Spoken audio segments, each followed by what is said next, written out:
Crítica textual em defesa da fé cristã. A patrística dos 3 primeiros séculos não adoravam ou veneravam imagens, nem ícones e nem relíquias. Isso os padres atuais ignoram ou distorcem propositalmente. Para além das proibições claras e objetivas do Novo Testamento quanto à idolatria a imagens de escultura, temos como apoio a essa verdade evangélica também os escritos e a apologia dos primeiros cristãos. Estes que foram alunos direto dos apóstolos de Cristo, ou discípulos desses alunos, ou seja, tinham pleno conhecimento da verdade propagada e da ortodoxia doutrinária apostólica. Como um bom católico, conhecedor da história da Igreja, não podemos resistir à teologia dos primeiros cristãos, cujo testemunho, em muitos casos, eram selados com o martírio, prova essa do comprometimento e zelo da verdade revelada em Jesus Cristo. Os pais da Igreja Católica, portanto, repugnavam qualquer forma de idolatria e não comungavam com esse uso pagão. Isso durou até o Concílio de Nicéia, em 325 d.C., quando a Igreja foi corrompida pela influência política filosófica da Roma imperial, com o expoente Constantino, que transformou a Igreja, que dantes era perseguida, em uma religião estatal. Desse ponto em diante, entrando em declínio moral, e de perseguida passou a perseguir e veio a decadência gradativa espiritual, nascendo hierarquias políticas pró-Constantino, e concebido então foi no seio da Igreja as heresias do politeísmo romano, mesclando ícones e deuses pagãos sutilmente ao cristianismo, em forma de santos prestigiados. Eis alguns comentários e dissertações dos padres primitivos sobre a reputação detestável do uso de imagens, tanto em lugares de culto como em público. A literatura apologética contra esse conceito de idolatria às imagens é muito extensa. Por isso aqui vou delegar somente algumas referências objetivas desses escritores eclesiásticos. Eusébio de Cesareia, que viveu no século III, disse, abre aspas, é repugnante só a ideia de que possa haver pinturas nos lugares de culto, fecha aspas. Clemente de Alexandria, um importante pai da Igreja do II século, disse, abre aspas, e para arrancar pela raiz a idolatria, Deus proibiu em seu culto qualquer imagem ou semelhança das coisas celestes e terrenas, fecha aspas.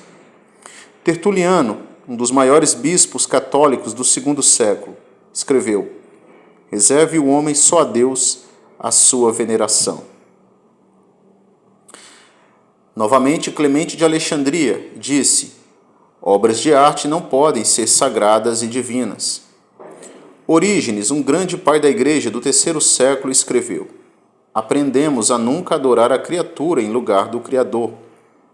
Irineu de Lyon, para muitos apologetas católicos, o maior bispo católico do II século, disse, os agnósticos possuem imagens e dizem que Pilatos fez uma imagem de Cristo. Eles honram estas imagens como fazem os pagãos.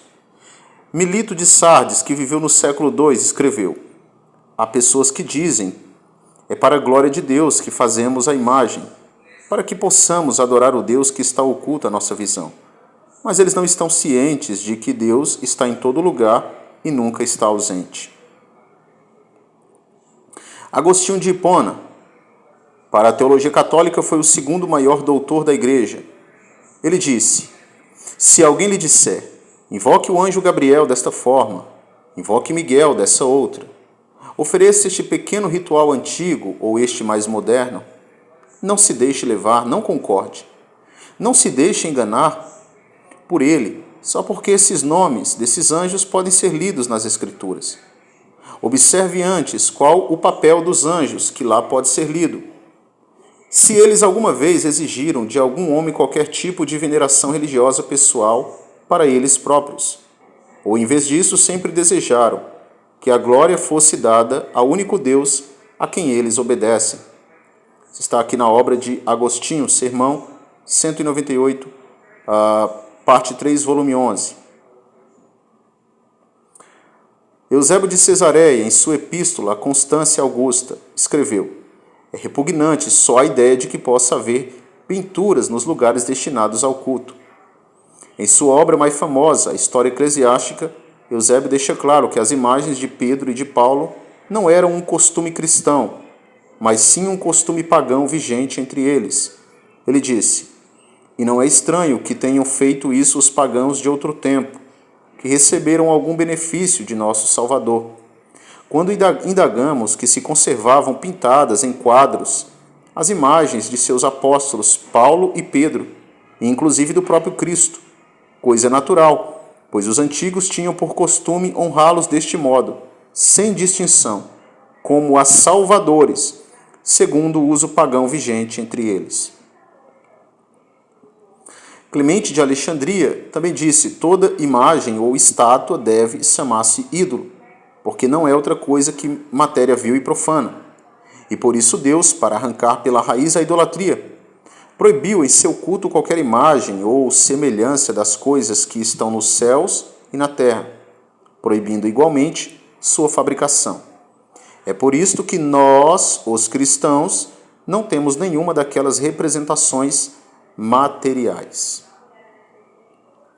O escritor eclesiástico Lactâncio, que viveu entre 240 a 320, tratou de colocar as imagens para fora da esfera da religião.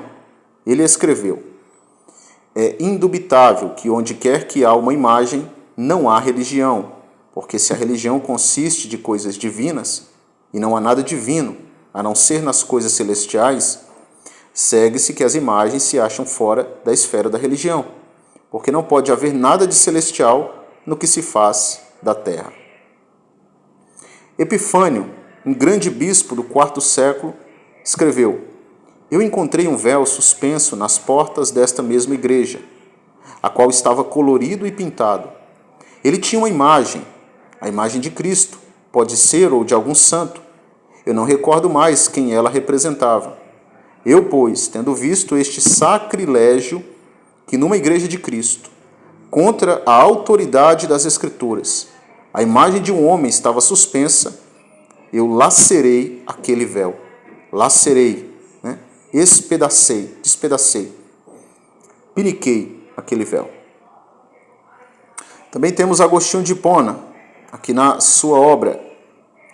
Ele diz: que não seja a nossa religião o culto das obras feitas por mão de homem, que não seja a nossa religião o culto dos animais, pois são melhores que elas os mais ínfimos homens, aos quais, no entanto, não devemos prestar culto. Que não seja a nossa religião o culto dos defuntos, porque se viviam uma vida santa, é impossível crer que desejem tais honras. Antes, desejam que demos o nosso culto àquele a quem devemos ser participantes com eles da salvação. Portanto, temos que prestar-lhe honra, imitando-os, mas não prestando-lhes culto religioso.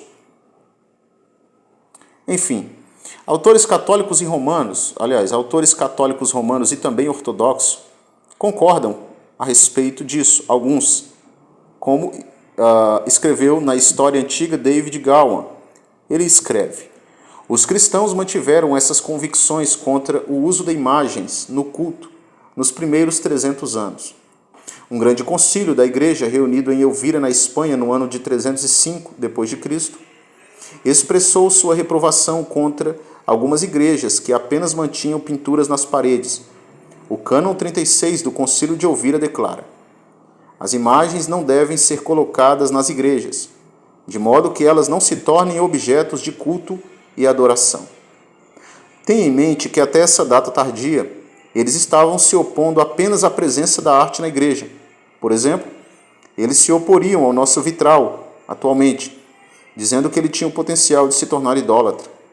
Não havia nenhum indício de uso de imagens como auxiliadores para adoração, ou catequeses, ou pontos de oração. Escreveu David Gowan na sua obra Iconoclastia do Arianismo, Construção do Cristianismo e sua Tradição. Está aqui as fontes bibliográficas para quem quer pesquisar. Todas as referências que eu utilizei aqui da patrística está em Contra Heresias, de Eusébio de Cesareia, Stromatos, de Clemente de Alexandria, está aqui, Tratado sobre Oração, contra Celso, Orígenes, Instituições Divinas, Agostinho de Hipona, Epístola a Constância Augusto, Agostinho, História Eclesiástica, livro 7, Eusébio de Cesareia, e Concílio de Elvira, aqui o cano 36 do ano 305. Tá aí as fontes bibliográficas do conteúdo aqui que foi apresentado. Crítica textual em defesa da fé cristã. A patrística, ou, podemos dizer, a tradição católica dos 3 primeiros séculos, não adoravam ou veneravam imagens, nem ícones e nem relíquias. Isso os padres atuais ignoram ou distorcem propositalmente.